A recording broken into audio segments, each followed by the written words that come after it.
Hi, I'm Johanna Hecht. And I'm Grace Haverty. Welcome to Friday Good Morning KU.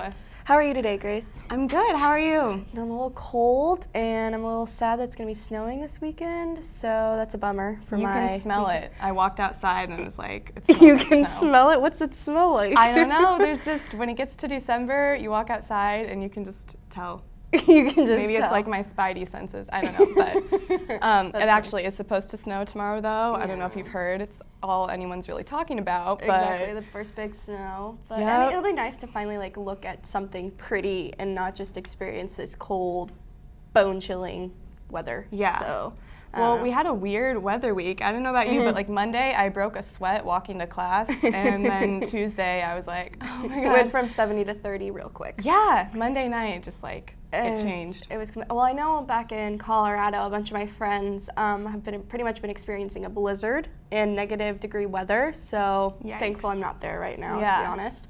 So, and then I know in the CU campus, everyone's been posting pictures of how beautiful the snow looks on the flat irons and stuff. And I'm just like, you know what? We got flat land. It's beautiful It'll here. still be pretty. We got pretty sunsets. That's what we got. So it's fine. Yep. So I think it said 0 to 4 inches. Yeah. Sometime tomorrow. So. Yeah. And are you planning to go to the football game then? Well, it's actually my sorority's dad's weekend this weekend, so we're supposed to go, but if it's snowing, I'm probably not gonna go. Yeah. And then speaking of sports, also basketball is tonight. Yes. So are you planning on going to that game at all? No, I was very unprepared. I kind of missed the boat on getting my first set of tickets. Yeah. So I mean, at least they're only exhibition games and whatnot. yeah, So yeah, it's not that like big the of a deal. super exciting ones yet. So I'm going to be sitting out the first couple games and cheering from my couch, and then hopefully I will get the next round. Exactly. Well, if you plan on attending the game tonight, it's at 7 o'clock. So for those of you who are willing to camp and get up really early for lottery, I am not one of them. Against UC Santa Barbara, I believe. So Yes. And then what else is new this week? Anything else going on? I don't know. It's I know, the last same. full week before Thanksgiving. Yeah, and then as of yesterday, as of yesterday, 15 couples are now have just been applied for same-sex marriage. Wow, if I could actually get that out. But yeah, so I think that's really cool. That's happening here in Douglas County. Yeah. So that's some exciting news. Yeah, Kansas just recently legalized same-sex marriage. So I think that's awesome. And I mean, before October 6th, I think there were 24 states that allowed it. So we're making progress here in America. So I think that's pretty great. So definitely. anyways, and what else is going on? Well, I have a busy week coming up. I'm going to talk a little bit more about that later, but I'm in the University Dance Company, and their show is next week, so it's going to be busy, and we'll talk more about that That'll be awesome. later. Cool. So anyways, we'll be right back with an interview with Grace. Thank you. Where you go to college makes a statement about you. This place will become a part of you, your identity for life.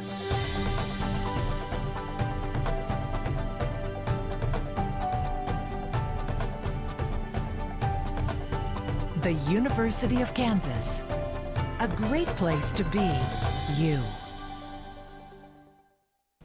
Hi, and welcome back. I'm here today with Kelly Casper, and Kelly is the president of KU's University Dance Company. So welcome to the show. Thank you. Thanks for having being me. here. So, like I mentioned before, our show is this week. When, where, what time for everyone watching? We have 2 performances. Next Thursday, Friday, the 20th and 21st at the Lead Center of Kansas at 7:30. Nice. All right.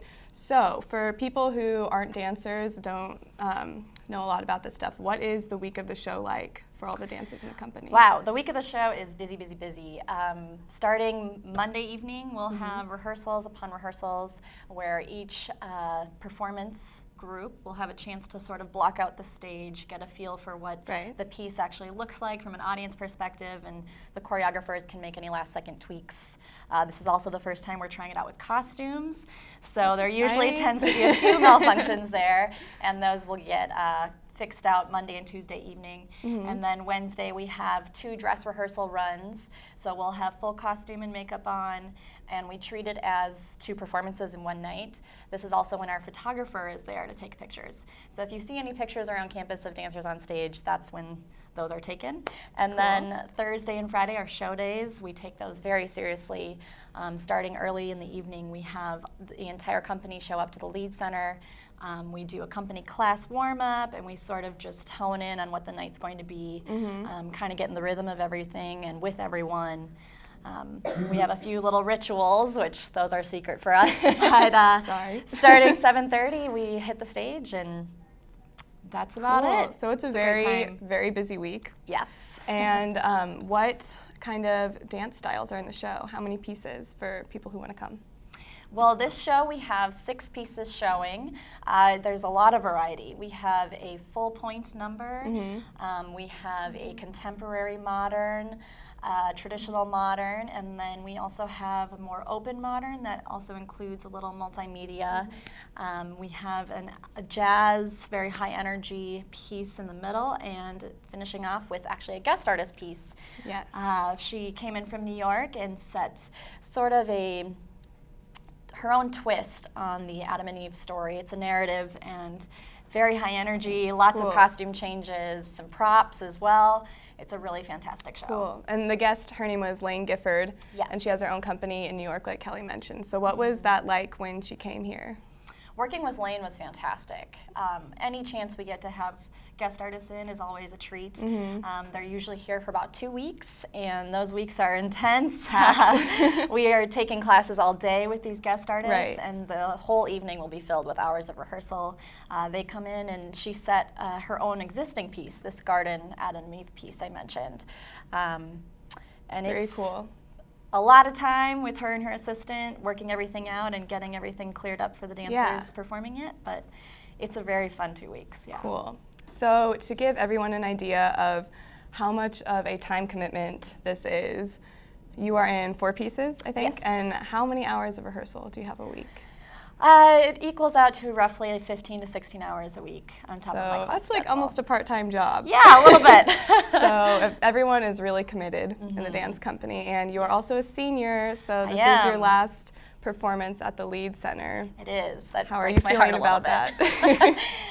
It's kind of crazy to believe that's already here, but I am very excited to hit the stage as always and give it my last shot. Great. So, show Thursday and Friday night, 7:30 p.m. at the Lead Center. Please come and see it, and thank you so much, Kelly, for being here. Thank you. We will be back with the news.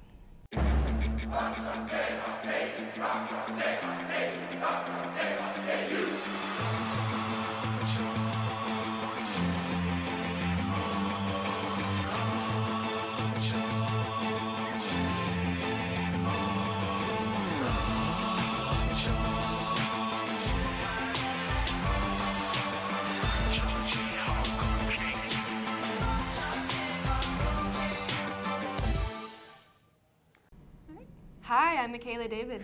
And I'm Michael O'Brien. This is your Friday Good Morning KU News Update. People in Kansas and Oklahoma experienced a 4.8 magnitude earthquake yesterday morning. No injuries or heavy damage were reported. The epicenter was 33 miles southwest of Wichita, and people experienced the earthquake as far away as Irving, Texas.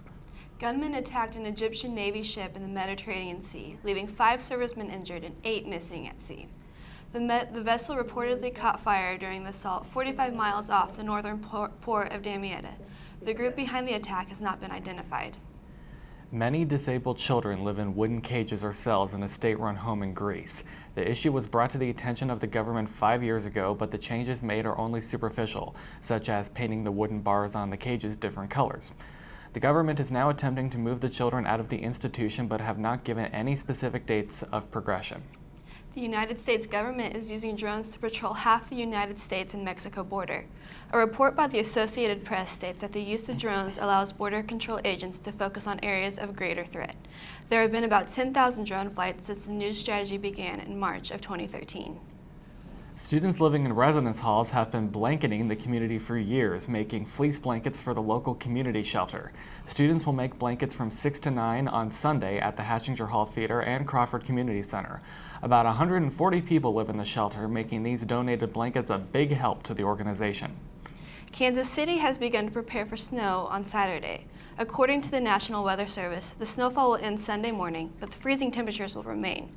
The Kansas Department of Transportation has stored 200,000 tons of salt in preparation for this season's snowfall and has been updating the training courses for equipment operators. One of the first same-sex couples to get married in Kansas tied the knot yesterday. Vicki Buchanan and Angie Crowley had their wedding inside the Douglas County Courthouse. Their immediate family was in attendance and wiped away tears of joy during the ceremony as the judge legally declared them wives. And that will wrap it up for today's news update. After a short break, Travis will join us for a sports update. Stay tuned. Where you go to college makes a statement about you. This place will become a part of you, your identity for life.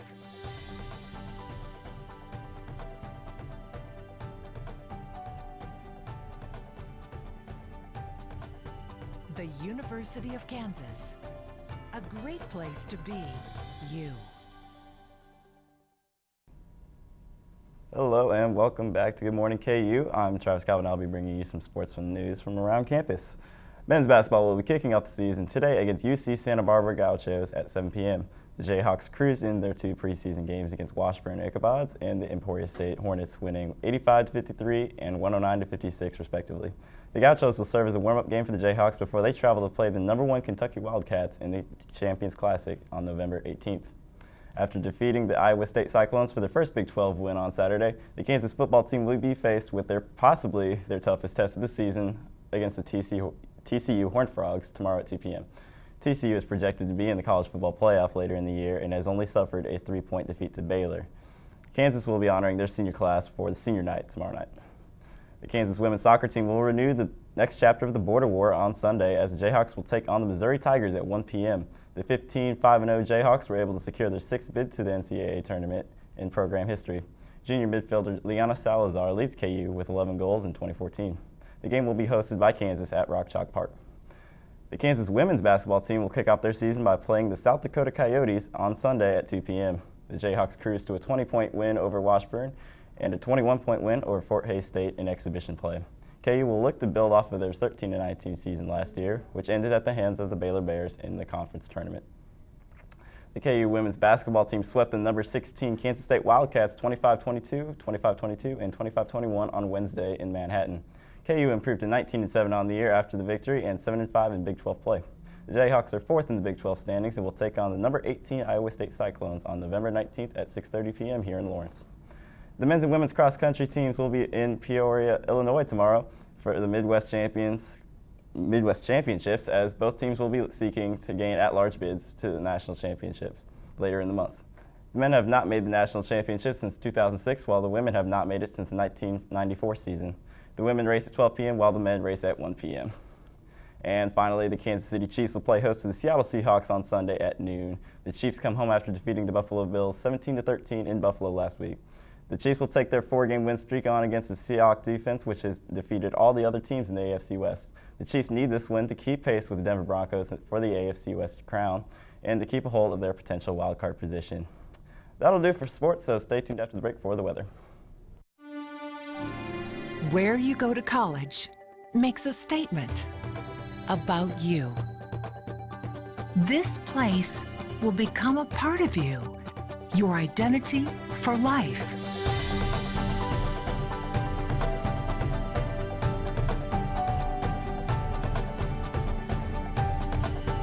The University of Kansas, a great place to be you. Hi, I'm Johanna, and welcome back. Hi, good morning. I'm Bentley, How is- outside of Watson Library for the weather. And how is it out there, Bentley? It's cold. Yeah. It's really cold, actually. It's been cold all week, obviously, but right now it's currently 21 degrees, and it will get up to the low 30s later today, but then it will drop down to the high teens later tonight. But before we start talking about today's cold weather, just get ready for tomorrow for game day because it's going to be even colder. Oh gosh, and is there any chance of snow? Yes, actually there's a 90% chance of snow, and early tomorrow morning from about 8 to 10 o'clock it will be 16 degrees. So it's going to be pretty chilly. So I say if you're going to go out for the game, whatever, you need to wear your wear like pants underneath your pants, 2 pairs of gloves, scarves, hat, everything, because it's going to be cold. And there's going to be high winds, so that means that with the weather being so cold and in the 20s and the winds, it's going to be a lot colder than how it really is outside. Yeah, yeah. And is Sunday going to be just as cold? Yeah, Sunday will be about low 20s and about like, like it. And well, in the morning it's going to be in the teens again, and there will probably be some snow left over from Saturday, but it'll get back up into the 20s later in the afternoon. Okay. And on next week, it's going to be cold. Monday night it's supposed to drop down to a low of 10 degrees. But then it's going to be about 40s and then lows of 20s. So definitely going to have to bundle up for the next few weeks. Winter has approached. Yeah. All right. Yeah, it's definitely winter time. Yeah. At least it feels like. All right. Thank you so much, Bentley. That's all for today's show. Thank you for tuning in. Be sure to follow us on Twitter at Media Crossroads. Have a great rest of your Friday.